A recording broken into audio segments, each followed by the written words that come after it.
Sunday morning. சண்டேன்றனால இன்னைக்கு லேட்டா தான் ஸ்டார்ட் ஆச்சு. என் ஹஸ்பண்டும் அஸ்மிதஸையும் போய் சிக்கன் வாங்கிட்டு வந்தாங்க. அத கழுவி எடுத்து வச்சுட்டேன். பிரேக்ஃபாஸ்ட்டுக்கு என்ன பண்ணலான்னு யோசிச்சுட்டு இருந்தேன். அப்புறம் லெஃப்ட் ஓவர் இட்லிய வச்சு சில்லி இட்லியும், பிரெட் ஆம்லேட்டும் பண்ணியிருந்தேன். அதுக்கு இட்லிய ஃப்ரை பண்ணி எடுத்து வச்சுக்கணும்.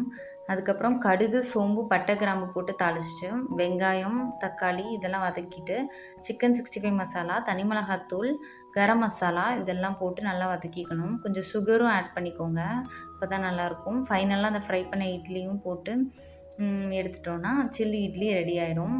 2 பேரும் சாப்பிட்டுட்டு ரொம்ப சூப்பரா இருக்குன்னு சொன்னாங்க. நானே எதிர்பார்க்கல இந்த சில்லி இட்லி இவ்வளோ டேஸ்ட்டா வரும்னு. நான் ஒரு வீடியோவில் சொல்லியிருப்பேன் எனக்கு இட்லி பிடிக்காதுன்னு. ஆனால் நீங்கள் கண்டிப்பாக இந்த மாதிரி ட்ரை பண்ணி பாருங்கள். எல்லோரும் சாப்பிடுவாங்க. அப்படியே சிக்கன் கிரேவியும் ரெடி ஆயிடுச்சு. அது கூட ஒரு எக் வச்சு லஞ்சையும் சிம்பிளாக முடிச்சாச்சு. இந்த வீடியோ பிடிச்சிருந்தா லைக் பண்ணுங்கள், சப்ஸ்கிரைப் பண்ணுங்கள்.